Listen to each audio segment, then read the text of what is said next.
পাট খেতে তুলে নিয়ে গিয়ে পঞ্চম শ্রেণীর ছাত্রীকে ধর্ষণের অভিযোগ। আশঙ্কাজনক অবস্থায় হাসপাতালে চিকিৎসাধীন নাবালিকা। ঘটনার 5 দিন হয়ে যাওয়ার পরও অধরা অভিযুক্ত সক্রিয় তৃণমূল কর্মী, তাই পুলিশ অভিযুক্তকে ধরছে না বলে অভিযোগ।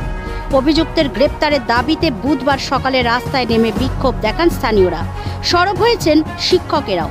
এমনকি অভিযুক্তের কঠোর শাস্তির দাবি তুলেছেন স্থানীয় কংগ্রেস ও সিপিএম নেতৃত্ব।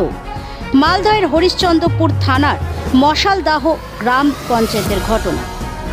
যদিও হরিশ্চন্দ্রপুর থানার পুলিশ জানিয়েছেন অভিযুক্তের নামে মামলা রুজু হয়েছে, তার খোঁজে তল্লাশি চলছে। পুলিশ ও স্থানীয় সূত্রে জানা গিয়েছে, পঞ্চম শ্রেণীর ওই ছাত্রী শনিবার দুপুর 1:30 নাগাদ বাড়ির পাশে কানখোল নদীতে স্নান করতে যায়। সঙ্গে ছিল পাড়ার কয়েকজন শিশু।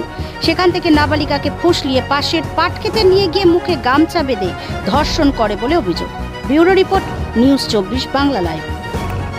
শনিবারের দিন দুপুর নাগাদ 1:30টার দিকে আমার বোন আরও আমার ভাতিজা, আমার ছেলেরা সবাই স্নান করতে গিয়েছিল নদীতে। স্নান করতে যেয়ে ওই দুষ্ট ছেলে আমার বোনকে গামছা মুখে দিয়ে নিয়ে যেয়ে পাটের ভুঁয়ে ইচ্ছাকৃত ও ধর্ষণ করেছে। যা করার করেছে করে আমরা জানতে পারিনি। আমরা ছিলাম বাড়িতে। এবার যেগুলো ছেলে মেয়ে সব ছিল আরও, ওরা এসে বলছে। তো আমরা যদি তড়ে ঘুরে যাচ্ছি তো দেখছি রক্তাক্ত অবস্থায় আমার বোন পড়ে আছে। পাটের জমিতে পড়ে আছে। আমরা উঠিয়ে নিয়ে আসলাম বাড়িতে দেখছি অজ্ঞান। তাড়াতাড়ি হসপিটাল পৌঁছালাম, মশালদাহ হসপিটালে। ডাক্তারবাবুরা চিকিৎসার পরে ট্রান্সফার করে দিল চাঁচলে। আজ থেকে নিয়ে শনিবার থেকে নিয়ে 4 দিন হয়ে গেল ওখানেই আমার বোন রয়েছে। এবং আমার বোনের যথা অবস্থা খুব ভালো নেই, খুবই খারাপ। মৃত্যুর সাথে পাঞ্জা লড়ছে আমার বোন। হ্যাঁ, থানায় অভিযোগ করেছি, এখনও উপযুক্তকে গ্রেপ্তার করলো না পুলিশ। কেন গ্রেপ্তার করছে না সেটাই তো ভাবছি। তৃণমূলের কর্মী, ওইটাই মনে হচ্ছে কি তৃণমূলের কর্মী বলে কি তাকে গ্রেপ্তার করছে না। কেন করছে না পুলিশ আইন যদি উপযুক্তকে শাস্তি না করে, গ্রেপ্তার না করে, তাহলে আমরা থানা ঘেরোয়া করব, রাস্তা অবরোধ করব, না হলে এসআইয়ের কাছে আমরা নোটিশ করব। কেন গ্রেপ্তার কালকে পরশুদিন ইনকোয়ারি করতে এসেছিল আপনার বাড়িতে? হ্যাঁ, কালকে রাত্রে ইনকোয়ারি করতে এসেছিল। এখন কোথায় আছে আমরা জানি না, পালিয়ে গেছে কোথায়। হ্যাঁ, রাত্রে আমরা শুনলাম কি আমার বোনের বাড়িতে আলমগঞ্জে আছে। সকালেই জানতে পেরেছি এরকম একটা জঘন্য ঘটনা। শুনে আমি খুব মর্মাহত, খুবই দুঃখজনক একটা ঘটনা শুনতে পেয়েছি।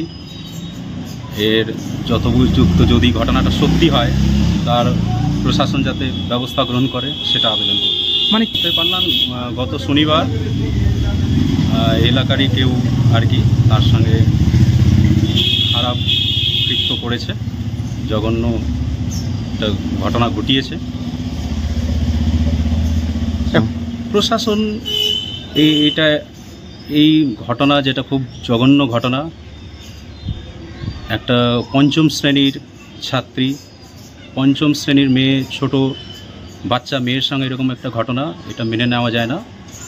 এটার প্রশাসনের যথোপযুক্ত ব্যবস্থা গ্রহণ করা উচিত। আপনার স্কুলে পড়াশোনা করতো?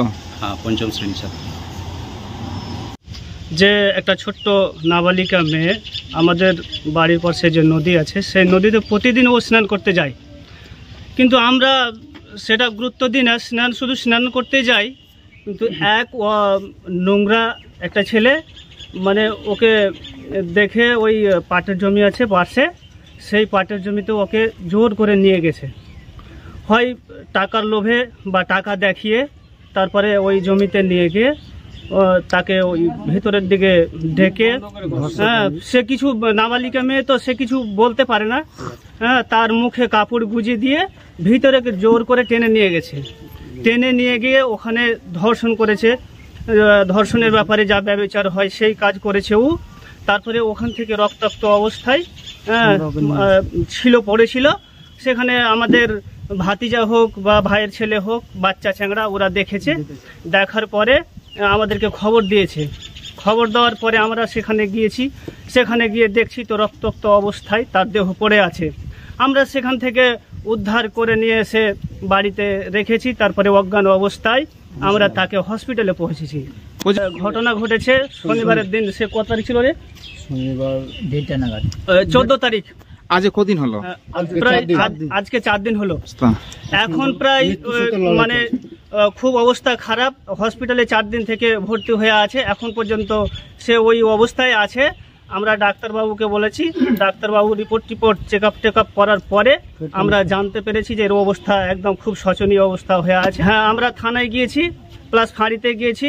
আমরা তো নিজ ইচ্ছায় মানে থানাতে গিয়ে যাওয়া হয়েছে, কিন্তু যে মানে সরকারি যে ডিপার্টে আছে ডাক্তাররা, ওরাই অ্যাকশন নিয়েছে এই ব্যাপারে। কিন্তু এখন পর্যন্ত থানা থেকে কোনো আমরা সাড়া পাইনি।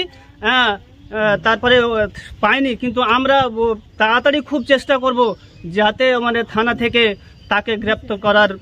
এই কাজই ব্যস্ত থাকে সে, এটা শুধু নয়, এর কাজ হচ্ছে কোথাও পায়খানা আছে, কোথাও সে বাথরুমে যাবে, কোথায় সে অন্য কেউ বাথরুম করতে আসবে, সেখানে মোবাইল ওখানে রেখে দিয়ে রেকর্ডিং করবে। আর কাজই হচ্ছে ওই নোংরামি কাজ।